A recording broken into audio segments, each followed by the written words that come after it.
சதுரங்க பிரியர்கள் அனைவருக்கும் வணக்கம். இன்னைக்கு நம்ம பார்க்க போகிற வீடியோவில் பிரக்னந்தாவுக்கும் வெஸ்லே ஷோவுக்கும் நடந்த ஒரு ஆட்டத்தை பார்க்க போகிறோம். ஸோ இந்த ஆட்டம் வந்து பார்த்திங்கன்னா நம்ம சிங்ஃபுல் கப்பில் சுற்று 5லேருந்து பார்க்க போகிறோம். இந்த ஆட்டத்துக்குள்ளே போகிறதுக்கு முன்னாடி ஒரு ரெக்வஸ்ட் என்ன அப்படின்னா, நம்ம சேனல் நீங்கள் சப்ஸ்கிரைப் பண்ணாமல் வீடியோஸ்லாம் பார்த்துட்டு இருக்கீங்க அப்படின்னா சப்ஸ்கிரைப் பண்ணிட்டு பெல் பட்டனை ப்ரெஸ் பண்ணி வச்சுக்கோங்க. அதே போல் நம்ம வீக்லி கிளப் டோர்னமெண்ட் வந்து பார்த்திங்கன்னா நேரில் நம்ம கிளப்பில் கண்டக்ட் பண்ணிக்கிட்டு இருக்கோம். மறக்காமல் அதில் கலந்துக்கிறதுக்கு ட்ரை பண்ணுங்கள். ஸோ இப்போ இந்த கேமை பார்க்கலாம். இது ரொம்ப லென்த்தியான ஒரு கேம். நிறைய இடங்களில் வந்து ஃபாஸ்ட் ஃபார்வர்டாக போகிற மாதிரி இருக்கும். சில இடங்களில் எங்கே வந்து பிரச்சனைகள் வந்து ஏற்பட்டுச்சோ அங்கே கொஞ்சம் நம்ம வந்து ப்ரீஃபாக வந்து பேசுகிற மாதிரி இருக்கும். கிட்டத்தட்ட 102 நம்ம வந்து பார்க்குற மாதிரி இருக்கும். ஸோ வீடியோ லென்த்தாக போக வாய்ப்பு இருக்குது. அதை இப்போவே நான் இன்ஃபார்ம் பண்ணிடுறேன். ஸோ வித் ஒயிட் பீசஸ் பிறகு வந்து பார்த்திங்கன்னா கேம் வந்து E4 ஓப்பன் பண்ணுறாரு. ஸோ அதுக்கு ரிப்ளை வந்து பார்த்திங்கனாக்கா வெஸ்லே வந்து E5 விளையாடுறாரு. ஸோ ரொம்பவே வந்து பார்த்திங்கன்னா நம்ம ரொம்ப எதிர்பார்க்கப்பட்ட ஒரு ஓப்பனிங் தான் இங்கே விளையாடுறாங்க. ஏன்னா பிறகோட ஃபேவரட் கூட சொல்லலாம். ஏன்னா அடிக்கடி இதுதான் விளையாடிட்டு இருக்கிறாரு. ஸோ இங்கே வந்து நம்ம ஜியோகோபினஸமோ வந்து பார்க்குறோம். ஆனால் பிஷப் G5 இயர்லியராகவே வந்து பார்க்க முடியுது. பான் டு H6 அந்த பின்னை வந்து அப்படியே மெயின்டைன் பண்ணுறாரு. அதுக்கப்புறம் நைட்டை டெவலப் பண்ண பார்க்குறாரு. So okay. So pawn to A5 அதுக்கப்புறம் நைட் BD2 பிஷப் A7. ஆக்சுவலாக பிளாக்கோட மறந்துட்டேன். So castles G5. ஸோ இது வந்து ரொம்ப இன்ட்ரெஸ்டிங்கான ஒரு சாய்ஸ் ஆக்சுவலாக பிளாக்கோட பர்ஸ்பெக்டிவ் வந்து பார்க்கும்போது. ஏன்னா பின்னை பிரேக் பண்ணுறதுக்கு G5 வந்து விளையாடுறாரு. பட் இங்கே சாக்ரிஃபைஸ் ஒர்க் அவுட் ஆகாது இந்த பொசிஷனை பொறுத்த வரைக்கும். ஸோ பிஷப் G3 வெஸ்லே ஆச்சரியமாக வந்து பார்த்திங்கன்னா கிங் சைடில் கேசல் பண்ணிடுறாரு. அவர் குயின் சைடில் கேசலிங் பண்ண வாய்ப்பு இருக்குமா கேட்டிங்கன்னா கண்டிப்பாக இருக்கும். ஆனால் A5 அட்வான்ஸ் பண்ணியிருக்கிறாரு. அது ரொம்ப டெம்டிங்காக இருக்கும் நமக்கு அந்த பான் பிரேக் பண்ணுறதுக்கு. பட் அவர் வந்து கிங் சைடில் பண்ணிடுறாரு. A3 night H7 king H1 already critical ஆகிடுது. ஓப்பனிங்கில் ஜஸ்ட் 12 மூவ் பார்த்துட்ருக்கோம். கேம் இஸ் ஆல்ரெடி கிரிட்டிக்கல் தான் சொல்லணும். பிறகு இங்கே வந்து பார்த்திங்கன்னா கிட்டத்தட்ட 2 மணி நேரம், அதாவது அவரோட கிளாக்கில் இருந்த டைம் அப்படியே வச்சுருக்காரு. கிட்டத்தட்ட வெஸ்ட்லே வந்து ஒரு 15 மினிட்ஸ் வந்து பார்த்திங்கன்னா யூஸ் பண்ணியிருக்கிறாரு. So king H1 and then pawn to H5. So pawn to H4. So அதுக்கப்புறம் பிஷப் G4. ஸோ பிஷப் G4க்கு அப்புறம் இந்த பொசிஷனில் வந்து பிளாக்கோட பெஸ்ட் பெட் அல்லது கரெக்டான மூவ் அப்படின்னு சொல்லக்கூடிய மூவ் வந்து பார்த்திங்கன்னா pawn to G4. Pawn to G4 knight H2 bishop D7 queen E2 அப்படி வந்து கேம் கண்டினியூ ஆகும். ரஃப்லி ஈக்குவல் பொசிஷன். ஏன் பிஷப் G4 வந்து அந்த அளவுக்கு கரெக்டான மூவ் இல்லை அப்படின்னு நம்ம வந்து பார்க்கும்போது பிரச்சனை என்ன அப்படின்னா, இந்த மாதிரி கேப்சர் பண்ண முடியும். H takes G5 அல்லது குயின் E1. இந்த பானை வந்து அவர் வந்து ரீகேப்சர் பண்ணலை. ஸோ ரீகேப்சர் பண்ணுறதுக்கு பதில் அவர் என்ன செய்கிறாரு அப்படின்னா நைட்டை மூவ் பண்ணுறாரு. அதுக்கப்புறம் அன்பின் பண்ணுறாரு. நைட் G6 வருது. ஸோ இப்போதைக்கு டெம்பரரியாக வந்து பிறகு வந்து ஒரு பான் அப்பில் இருக்கிறாரு. ஸோ அதை வந்து பர்மனெண்ட்டாக ஆகிறாரா அப்படின்னு சொல்லி நம்ம பார்ப்போம். ஸோ D4 அதுக்கப்புறம் ரூக் E8 பார்க்குறோம். அண்ட் இந்த பொசிஷனில் வந்து பான் டு H4 ரொம்ப இன்ட்ரெஸ்டிங்கான ஒரு மூவ். பிஷப் இன்ட்டு H4 வந்து அலோவ் பண்ணுறோம். பட் நம்ம நைட்டில் வெட்டினா G பான் வந்து ட்ராப் ஆகும். அதான் பாயிண்ட். ஸோ கேமில் ரூக் E8 அதுக்கப்புறம் குயின் E3. ஜஸ்ட்டு வந்து பார்த்திங்கன்னா குயினை வந்து E3 ஸ்கொயரில் வந்து வைக்கிறாரு. ஸோ E3 வைக்கும்போது வந்து பார்த்திங்கனாக்கா அதாவது என்ன சொல்கிறது, நம்ம பிஷப்க்கு நேராக வந்து வைக்கும்போது ரொம்ப இன்ட்ரெஸ்டிங்காக இருக்குது. எப்படி இந்த மாதிரி அவரால் வைக்க முடியுது அப்படின்னு சொல்லிட்டு. ஸோ கிங் G7 அதுக்கப்புறம் rook E1 queen E7 knight H2. So threatening the bishop. So pawn to H4. So counter attack பண்ணுறாரு பேசிக்காக. பட் ஆல்ரெடி வந்து பார்த்திங்கன்னா இங்கே வெஸ்லேயோட பொசிஷன் வந்து கொஞ்சம் ஒரு மாதிரி போயிட்டுருக்கு அப்படின்னு சொல்லலாம். காரணம் என்ன அப்படின்னா அவரோட கிங் சைடு இருக்கக்கூடிய ஸ்ட்ரக்சர் உடையுது. அவரோட பீஸ் பிளேஸ்மெண்ட் ஒன்றும் நம்ம சொல்லிக்கிற அளவுக்கு கிடையாது. ஸோ H4 வந்து ட்ரை பண்ணுறாரு.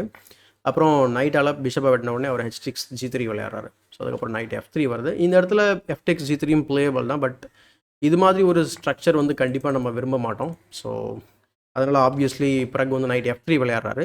பின் அதுக்கப்புறம் rook H8 king to G1 E takes D4. So E takes D4க்கு அப்புறம் C takes D4 சென்டரை வந்து உடைக்க முயற்சி. அது நைட் டு E5. ஸோ இங்கே நைட் H6 ஒரு இன்ட்ரெஸ்டிங்கான மூவ். ஏன்னா நம்ம 4th ரிட்டர்ன் பண்ணுறோம், அதான் மார்க் பண்ணியிருக்கேன். பட் இங்கே வந்து நிறையா ட்ரான்சாக்ஷன்ஸ் நடக்குது. Night takes E5 night takes G5 queen takes G3. எப்படி பார்த்தாலும் வந்து பார்த்திங்கன்னா செகண்ட் பான் வந்து வின் பண்ணதுக்கப்புறம் பேசிக்காக வந்து வெஸ்லேவால் அந்த செகண்ட் பானும் சரி ஃபஸ்ட்டு பானும் சரி விட்டு கொடுத்த பானை அவரால் ரெக்கவர் பண்ண முடியல.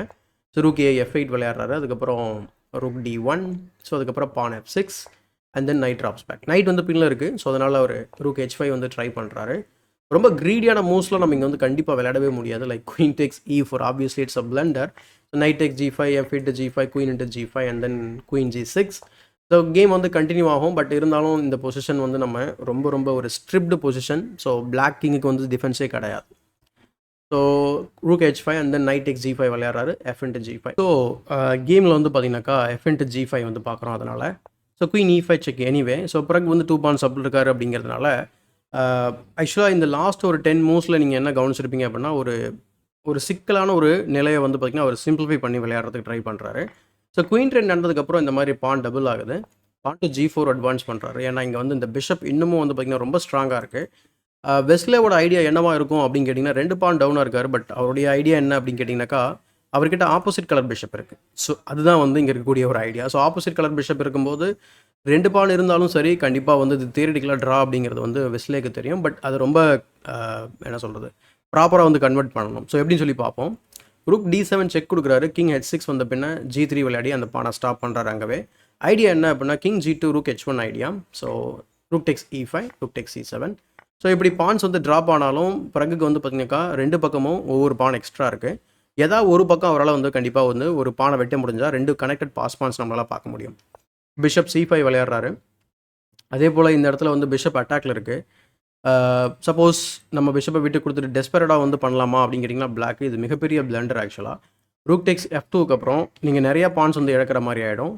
ப்ளஸ் ரூக் B5க்கு அப்புறம் அந்த பானை தடுக்கவே முடியாது. சப்போஸ் நீங்கள் ரூக் A4 இருக்கீங்க அப்படின்னு நீங்கள் யோசனை பண்ணீங்க அப்படின்னா தென் கிங் பொறுமையாக வந்து அந்த பானை அந்த ரூக்கை வந்து எவைட் பண்ணிவிட்டு அதுக்கப்புறம் அதை கேப்சர் பண்ணிவிட்டு அவுட் சைடில் 2 கனெக்டட் பாஸ் பான் வந்து வச்சுக்க முடியும் நம்ம. ஸோ அந்த காரணத்தினால பிஷப் C5 ட்ரை பண்ணுறாரு. ஸோ பிஷப்பை காப்பாற்றணும். அதனால் bishop F7 rook E2 king G2 bishop D4 அதுக்கப்புறம் ரூக் டு D7 வந்து பிஷப்க்கு வந்து அட்டாக் கொடுக்குறாரு. அதுக்கப்புறம் ரூக் டு D2. அதே போல் இந்த இடத்துல பிஷப் டெக்ஸ் B2 வந்து பிளேயபிளா அப்படின்னு கேட்டிங்கன்னா playable. But rook H1 check அப்புறம் நிறைய டாக்டிக்கல் ஐடியாஸ் இருக்குது. Rook H5 check king F6 and then rook H6 check king G7 and then rook G6 check. So இப்படி கிங்கை வந்து பார்த்திங்கன்னா கார்னர் பண்ணிட முடியும். அதுக்கப்புறம் ஃபைனலாக இந்த பானை வெட்ட முடியும். எப்படி பார்த்தாலும் நான் ஏற்கனவே சொன்ன மாதிரி 2 பக்கத்தில் ஏதோ ஒரு பக்கம் அவரால் 2 பாஸ் பான் கனெக்டடாக வந்து உருவாக்க முடியும்ன்றது தான். ஸோ இதை அவாய்ட் பண்ணுறதுக்கு தான் அவர் வந்து டிஃபென்ஸ் கொடுக்குறாரு. Pawn to B4 8x B4 8x B4 and then rook to B8. So பானை வந்து அட்டாக் பண்ணுறாரு. B5 அதுக்கப்புறம் கிங் G5 வராரு. அதே போல் இது வந்து பெரிய ட்ராப்பிங்க. சப்போஸ் வெட்டினீங்க அப்படின்னா then rook H1 check wins the rook actually. King G5 வந்தீங்கன்னா ஸ்கீவர் இருக்குது. சப்போஸ் கிங் G7 வந்தீங்க அப்படின்னு சொன்னால் பிஷப் டு C4 செக் வச்சு நம்ம அந்த ரூக்கை வந்து டிஸ்கவரி மூலமாக எடுத்துடலாம். ஸோ அதனால தான் அந்த பானை வந்து வெட்ட முடியல அவரால். ஸோ அதனால் கிங்கை வந்து மூவ் பண்ணி ப்ரொஃப்ளாக்டியாக தான் பண்ணலான்னு பார்க்குறாரு. அதுக்கப்புறம் ரூக் D5 செக் வருது. King F6 bishop H5 king E6 rook G5 king F6 rook G6 செக்கு கிங் F5 ரூக் டெக்ஸ் G4. அந்த பான் ஃபைனலாக வந்து ட்ராப் ஆகுது. அவருமே வந்து பார்த்திங்கன்னா குயின்ஸில் இருக்கக்கூடிய பானை வெட்டிடுறாரு. இப்போது இந்த கேமோட நோக்கம் என்ன அப்படிங்கிறது உங்களுக்கு கிளியராக புரிஞ்சிருக்கும். இப்போது பாஸ் பானாக இருக்கக்கூடிய இந்த 2 பானை வந்து அட்வான்ஸ் பண்ணி அவர் குயின் பண்ணி கேமை ஜெயிக்கணும். அதுக்கு நம்ம இந்த 2 ரூக்கு இருந்தால் கண்டிப்பாக வேலைக்கு ஆகாது. ஸோ எப்படி அவரை வந்து இது பண்ணுறாருன்னு சொல்லி பார்ப்போம். ப்ளஸ் அதே போல் 2 பான் இருக்கேன்ற தைரியத்தில் நம்ம அது மாதிரி ட்ரேடும் பண்ண முடியாது. ஏன்னா அந்த பிஷப்பால் 2 பானுக்கு சாக்ரிஃபைஸ் பண்ண முடியும். அல்லது ஒரு பானை வந்து அவர் வெட்டினா கூட பரவாயில்ல அப்படின்ற மாதிரி. ஸோ எப்படி நடக்குது அப்படிங்கிற பார்ப்போம். So rook F4 check king G5 bishop G4 rook B3 வராரு. பின்ன அதுக்கப்புறம் king H3 rook B2. So F2ல pressure. So rook F5 check king G6 அதுக்கப்புறம் திரும்ப கிங்கை கொண்டு வந்து டிஃபெண்ட் பண்ணுறாரு. Rook B6 rook D5 rook B2. So அந்த ப்ரெஷர் மெயின்டைன் பண்ணிக்கிட்டே இருக்காரு. அவரும் வந்து பார்த்திங்கன்னா இங்கே டாக்டிக்கலாக விளையாடுறதுக்கு ட்ரை பண்ணுறாரு. ஸோ பிஷப் E2ஓட ஐடியா நீங்கள் ஏன் பிஷப் வேணால் நான் உங்கள் பிஷப் வெட்டிடுவேன். ஸோ அந்த எண்டிங் வந்து எனக்கு ஃபேவரபிள். ஏன்னா பிஷப் தான் இங்கே பிரச்சனை. So king F6 rook E1 rook A2 king F3 and then king G6 rook D6 check பின்ன கிங் G7 அதுக்கப்புறம் rook D7 check king F6 and then bishop to C4. So இந்த பொசிஷனில் வந்து இன்ட்ரெஸ்டிங்கான ஒரு மூவ் என்ன அப்படின்னா oh my God sorry. So இந்த பொசிஷனில் வந்து ரொம்ப இன்ட்ரெஸ்டிங்கான ஒரு விஷயம் என்ன அப்படின்னு நம்ம பார்க்கும்போது கரெக்டாக தான் வச்சுருக்கேன் பொசிஷன். ஸோ எதுவும் கன்ஃபியூஸ் ஆக வேணாம். 100 மூவ் எங்கேயாவது மிஸ் பண்ணிடக்கூடாது. ரூக் A5 வந்து விளையாடுறாரு. பட் இங்கே நம்ம வந்து இந்த F2 ஸ்கொயரில் நமக்கு வந்து 3 அட்டாக் இருக்கே, நம்ம ஏன் அதை வெட்டக்கூடாது அப்படிங்கிற ஒரு கேள்வி. சப்போஸ் நீங்கள் வெட்டினீங்கன்னு வச்சுக்கோங்களேன், you are losing the game on the spot. Because after king G4 there is no follow up. உங்கள் உங்கள் ரூக் அட்டாக்ல இருக்குது. ரூக்கை காப்பாற்றுனீங்கன்னா மேட் இன் 1. ஸோ இதுதான் வந்து இங்கே இருக்கக்கூடிய பிரச்சனை. அதனால தான் அவர் ரூக் A5 விளையாடுறாரு. ஸோ அதுக்கப்புறம் king G4 rook G5 check வருது. King H4 rook E5 rook takes E5 king takes E5 and then F4 check. Finally வந்து பார்த்திங்கன்னா பிறகு தன்னுடைய பானை வந்து அட்வான்ஸ் பண்ணி அதை வந்து கொஞ்சம் ஸ்ட்ராங்காக ஆக்குறாரு. So king F5 and then king H3 bishop C3 and then rook F7 check. So இந்த ரூக் F7 செக்குக்கு பதில் ரூக் டெக்ஸ் D2மே வந்து இங்கே கன்சிடர் பண்ணோம் அப்படின்னா பிரச்சனை என்ன அப்படின்னா இந்த மாதிரி ஒரு சாக்ரிஃபைஸ் உங்களால் பார்க்க முடியும். அதுக்கப்புறம் கேம் வந்து ட்ரா. ஸோ அதனால தான் இங்கே இந்த மாதிரி ரூக் ட்ரேட் பண்ணாமல் ரூக் F7 செக் கொடுக்குறாரு. கிங் E4 அது கிங் G4. ஸோ இந்த டைமில் வந்து விளையாடும் போது இந்த பொசிஷனில் நம்ம 65வது மூவ் பார்த்துருக்கோம். இன்னும் 30 மூவ் அவங்க விளையாட போகிறாங்க. பட் டைம் ப்ரெஷர் அப்படின்னு சொல்லும்போது லிட்ரலி அவங்க வந்து பார்த்திங்கன்னா இன்க்ரிமெண்ட் தான் விளையாடுறாங்க. 1 நிமிஷம் தான் இருக்குது ஆக்சுவலாக கிளாக்கில். ஸோ 30 செகண்ட்ஸ் இன்க்ரிமெண்ட் இருக்குது. ஸோ ரொம்ப துல்லியமாக இதுக்கப்புறம் விளையாடுவாங்களா அப்படிங்கிறது தெரியல. 2 பேருமே தான் சொல்கிறேன் நான். ருக் G2 ரொம்ப ஆப்வியஸாக இருக்கும்போது மிஸ்டேக் பண்ணக்கூடாது. பட் என்ன நடக்குதுன்னு பார்க்கலாம். So rook D7, so rook G1, rook D3, bishop E1. So எப்போ தான் இந்த பானை புஷ் பண்ணுவாங்க அப்படிங்கிற மாதிரி ஆகிடும். ஏன்னா 20 மூவ் கிட்ட வந்து ஷஃப்லிங் மட்டுமே நடக்கும். இப்போது ருக் B3, king D4, bishop A6, bishop F2. So இப்போ நம்ம இங்கே இந்த பானை புஷ் பண்ணலாமா அப்படின்னு கேட்டிங்கன்னா, சே ஃபார் எக்ஸாம்பிள் இப்போ நம்ம பானை புஷ் பண்ணலாமா அப்படிங்கிறீங்க. கண்டிப்பாக புஷ் பண்ணலாம். பிரச்சனை என்ன அப்படின்னா கிங்கு முன்னாடி இருக்குது. நம்ம கிங்குமே வந்து பார்த்திங்கன்னா ஒரு பியூட்டிஃபுல்லான இல்லைனா ஒரு ஸ்ட்ராங்கான ஒரு அட்டாக்கர் அப்படின்னு சொல்லலாம் இந்த பொசிஷனில். ஸோ அந்த காரணத்தினால கிங்கை வந்து பார்த்திங்கனாக்கா நம்ம கட் ஆஃப் பண்ணுறது ரொம்ப அவசியம். ஸோ கிங்கை நம்ம வந்து ஆக்டிவாக விட்டுட்டோம் அப்படின்னா நம்ம பாஸ் பண்ண புஷ் பண்ணி எந்த பிரயோஜனமும் இல்லை. அவங்களால ஸ்டாப் பண்ண முடியும் அப்படிங்கிறது தான் சிம்பிளான ஒரு ஐடியா. ஸோ ரூக் F3 போயிட்டு பிஷப்பை ரிட்டர்ன் பண்ணோன்னா பிஷப் E1 போயிடுது. அதுக்கப்புறம் பிஷப் B7 போகிறாரு. ரூக் H1, அதுக்கப்புறம் king F5, rook H5 check, பின் அதுக்கப்புறம் king G4, rook H7, bishop A6, rook G7 check, and then king H3, king E4, and then கிங்கால் defend பண்ணுறாரு. ஸோ திரும்ப ரூக்கை செக் வச்சு ரூக்கை வின் பண்ண பார்க்குறாரு. அதனால் ரூக்கை காப்பாற்றுறாரு. பிஷப் D2 வைக்கிறாரு. அதுக்கப்புறம் rook B1, rook E7, rook B3, rook C7, so rook B5. எப்போ தான் இந்த பாஸ் பண்ண புஷ் பண்ணுவீங்க அப்படின்ற மாதிரி எனக்கே தோணுது. ஸோ பிஷப் C8, ஏன்னா கேமை செகண்ட் டைம் பார்த்துட்ருக்கேன் நான். ஸோ பிஷப் C8, அதுக்கப்புறம் bishop E1, rook B1, bishop D2, and then rook A1, so rook C7, rook A4 check. Literally நான் சொன்ன மாதிரி ஜஸ்ட் இன்க்ரிமெண்ட்டில் தான் விளையாடிட்டு இருக்காங்க இன்னமும். King E3, this is the turning point அப்படின்னு சொல்லுவேன். ஏன்னா கிங் வந்து நான் சொல்லிட்டு இருந்தேன், கிங் வந்து ஆக்டிவாக இருக்கணும் அப்படின்னு சொல்லிட்டு இருந்தேன். அப்போ கிங் வந்து மேலே போகணும். கீழே வந்தாங்க அப்படின்னு சொன்னாக்கா கிங் E3 வந்தாங்க அப்படின்னா தென் கட் ஆஃப் ஆயிடுச்சு ஆக்சுவலாக கிங். தட் மீன்ஸ் நம்ம பாஸ் பண்ண புஷ் பண்ணுறதுக்கான நேரம் நெருங்கிக்கிட்டு இருக்கு அப்படின்றது தான் அர்த்தம். ஸோ பிஷப் F5 போடுறாரு பிறகு ஜஸ்ட் இன்னும் நிறையா ஸ்கொயர்ஸை வந்து பிளாக் பண்ணுறாரு. அது மட்டும் இல்லாமல் இங்கே ஆக்சுவலாக மேட் இன் 1 த்ரெட்டன் பண்ணுறாரு. ஸோ அதனால் கிங்கை வந்து மூவ் பண்ணுறாரு. ரூக் E4 செக்கு, அதுக்கப்புறம் பிஷப் E3 பிளாக்ஸ் த செக்கு, ரூக் E8 போயிட்டு அந்த பெண்ணை மெயின்டைன் பண்ணுறாரு. ரூக் C3 போட்டு பிஷப்க்கு இன்னொரு பாதுகாப்பு கொடுக்குறாரு. பிஷப் G6 போகிறாரு. ஜஸ்ட்டு F5 புஷ் பண்ணுறதுக்கு நினைக்கிறேன். ஸோ கிங் D2 போன பின்ன இந்த பொசிஷனில் ப்ரக் வந்து ரூக் D8 செக் கொடுக்குறாரு. இது ஒன்றும் பிரச்சனை இல்லை. பட் இங்கே ஸ்ட்ரைட் ஃபார்வர்டாக நம்ம ரொம்ப நேரமாக எதிர்பார்த்துட்டு இருந்த F5 அட்வான்ஸ் இங்கே தாராளமாக பண்ணலாம். ஏன்னா இதுக்கப்புறம் அந்த பானை தடுக்க முடியாது. எக்ஸாம்பிளுக்கு கம்ப்யூட்டர் வந்து பிஷப் D4 சொல்லுது, நம்ம அந்த மூவே கன்சிடர் பண்ணுவோம். தென் ரூக் E6, ஜஸ்ட் F6 நம்ம வந்து கண்ட்ரோல் பண்ணுறோம். And we are preparing to play the move pawn to F6. So இதுக்கப்புறம் டெஃபினட்டாக இதை ஸ்டாப் பண்ணவே முடியாது. ஸோ கம்ப்யூட்டர் ஆக்சுவலாக ரூக் E3 விளையாட சொல்லுது. பட் ரூக் E3க்கு அப்புறம் there is no stopping actually. So இங்கே நம்ம வந்து ட்ரேட் பண்ணக்கூடாது அதுக்குன்ட்டு. ஸோ ட்ரேட் பண்ணிங்கன்னா அகெயின் வந்து பார்த்திங்கன்னா கிங் முன்னாடி போயிடும். அதனால் ஆக்டிவேட் ஆகிடும். ஸோ F6 வந்து டா square. So obviously it's a draw. So இங்கே வந்து கம்ப்யூட்டர் வந்து ட்ரேட் பண்ண சொன்னால் நம்ம ஒயிட் வந்து பார்த்தீங்கன்னா ட்ரேட் அவாய்ட் பண்ணிவிட்டு 6th ரேங்கில் மெயின்டைன் பண்ணிவிட்டு ஜஸ்ட் இன்னும் ஒரு ஸ்கொயர் மூவ் பண்ண போதும். அடுத்து F7 ஆட்டோமேட்டிக்காக போயிடும். அதுக்கப்புறம் ஈஸியாக ஒரு பிஷப்பை வின் பண்ண முடியும். ஸோ ரூக் D8 செக் கொடுக்குறாரு. கிங் E1 வராரு.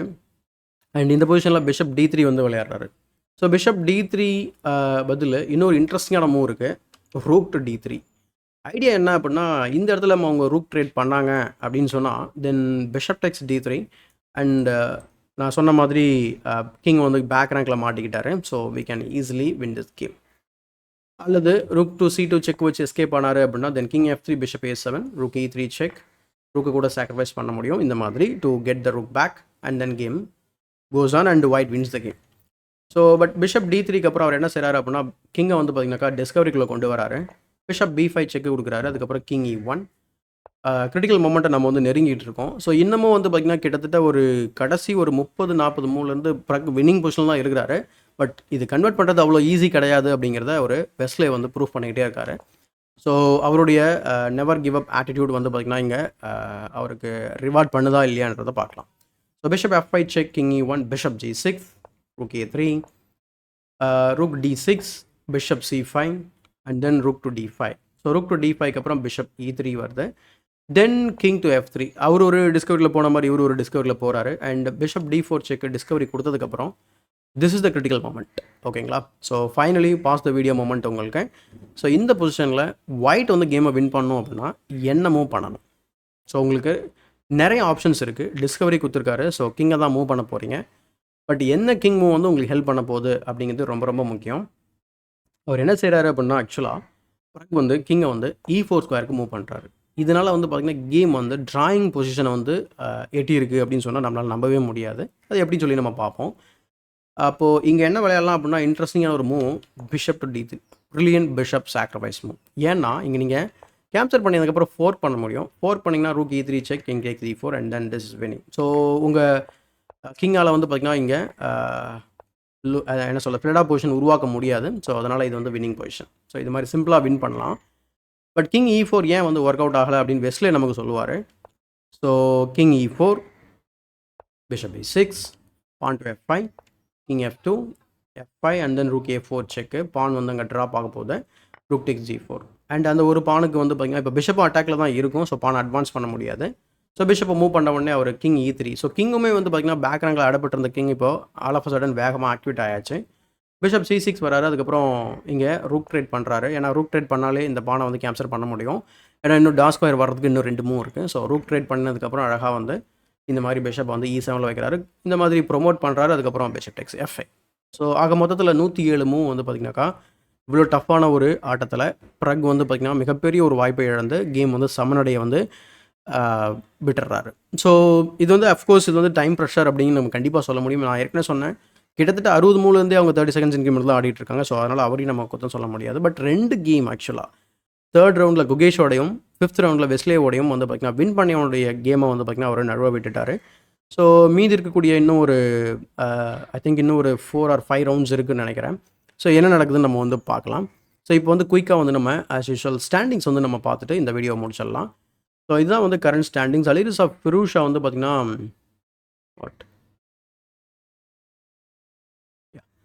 ஸோ அலிரிசா ஃபிரூஷா வந்து ஸ்ட்ராங்காக லீடிங்கில் போயிட்டுருக்கிறாரு 3.5ஓட. அதுக்கு கீழே வெஸ்ட்டில் இந்த ட்ராவோட தப்பிச்சதுனால 3 பாயிண்டில் இருக்கார். அல்லது அவருக்கு 2.5 தான் இருந்திருக்கணும்.